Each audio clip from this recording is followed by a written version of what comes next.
لو عندك الهياكل ديت بتكون طعمها ممتاز جدا. تعالوا نعمل مع بعض بها وصفة كده روعة وأكتر من روعة. كمان الوصفة ديت هتقضي 4 أفراد.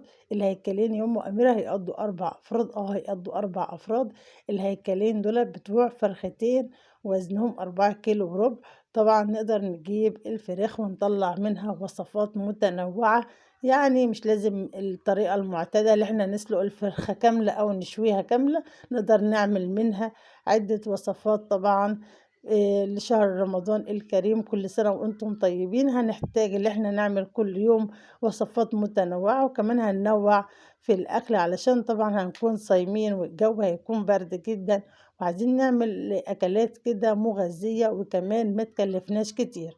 قطعتهم زي ما انتم شايفين الهيكلين، قطعت كل هيكل 5 قطع زي ما انتم شايفين. ما شاء الله الجناح حجمه حلو، قسمت الجناح على 2. كمان شلت الجزء اللي بيكون في طرف الجناح دوت لانه بيكون زفارة.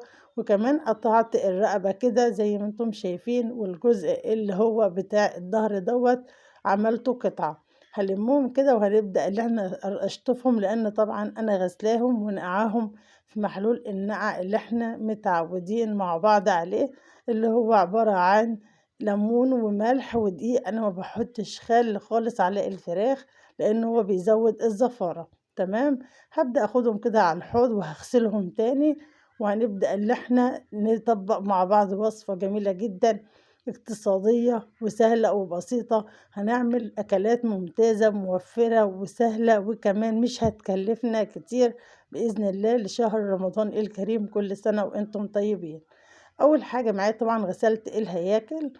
جبت كده بصلاية حجمها متوسط قطعتها، وحطيت عليها بقى ربع معلقة من الكمون، ربع معلقة فلفل أسمر، مكعب مرقة، وكمان ربع معلقة من السكر، ونص معلقة من الملح، وحطيت كمان قرن فلفل أحمر كده حامي.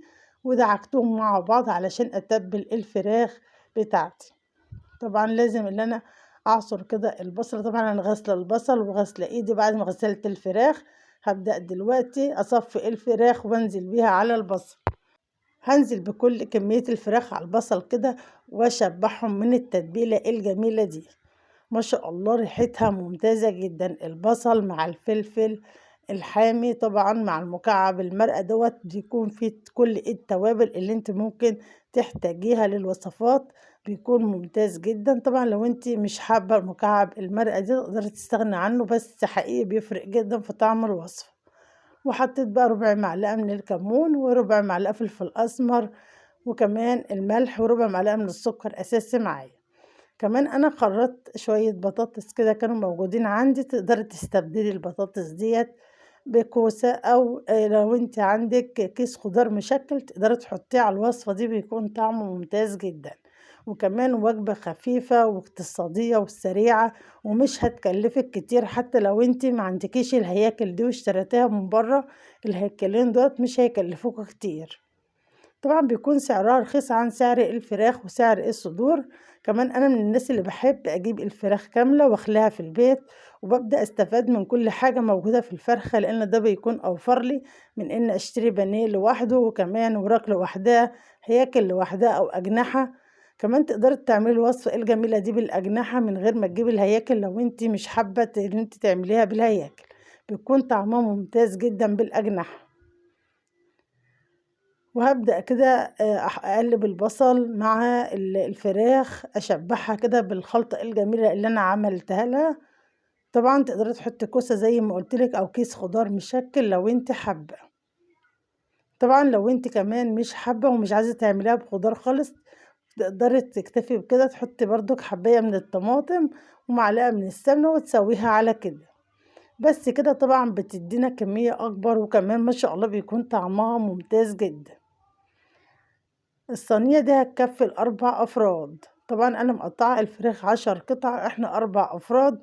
يعني لو كل واحد خد له حتتين هيتبقى كمان قطعة. وبعد ما خلصتها طلعت كيس صلصة كده من اللي أنا مسلصاها رمضان، وحطيته على الصينية، وكمان حطيت معلقة سمنة كبيرة. وفي الوقت دوت هديها شوية مية علشان طبعا الصلصة عندي متسبكة علشان البطاطس تستوي والفراخ. وهبدأ أرفعها دلوقتي على البوتاجاز. أول ما تغلي ههز الصينية كده وههدي عليها النار، هخليها النار متوسطة.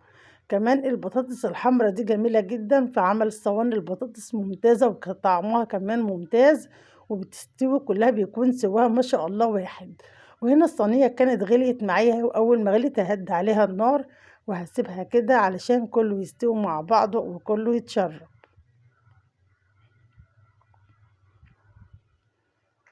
أفكار ممتازة جدا، نقدر نعمل وصفات بأقل التكاليف، سهلة وبسيطة واقتصادية. طبعا لو وصلتوا معايا لحد هنا بالفيديو أتمنى تحطوا لايك للفيديو واشتراك للقناة، وكمان تفعلوا من الجرس على الكل. وهنا هعمل بقى شوية رز بشعرية. طبعا الأكلة ديت ممكن تعملي جنبها رز أبيض أو رز بشعرية، بيكون ممتاز جدا. وكمان ممكن تعملي الرز حبة وحبة. حطيت هنا معلقة سمنة وشوية من الزيت، وهبدأ أنزل بالشعرية. هحط حوالي كوباية شعرية على الكيلو الرز، وهبدأ كده أقلبها لحد ما تبقى كلها تاخد اللون الذهبي الجميل. طبعا ما بشيلش ايدي من الحلة، دايما التقليب مستمر لأن الشعرية بتتلف بسرعة وبتاخد لون سريع جدا. وهنا خلاص خدت معايا اللون الذهبي الجميل اللي أنا عاوزاه. هنا كنت غاسلة الرز ومصفياه ومجهزاه جنب ايدي. هبدأ برضك ادي تشويحة كده للرز مع الشعرية. الكيلو الرز بياخد معلقة كبيرة ممسوحة من الملح، طبعا لان طبعا بنكون في صيام، وطبعا في بنات صغيرين بيدخلوا المطبخ مش عارفين عيار الملح. لو هي طبعا مش هتعرف اللي هي تدوق الاكل. الكيلو الرز بياخد معلقة كبيرة ممسوحة ملح زي كده. وهبدأ كده اقلب. حطيت شوية المية وحطيت وبعدين الرز المصري دوت كوباية الرز بتاخد كوباية مية، وهنزود كوباية علشان الشعرية. وهقلب كده زي ما انتم شايفين.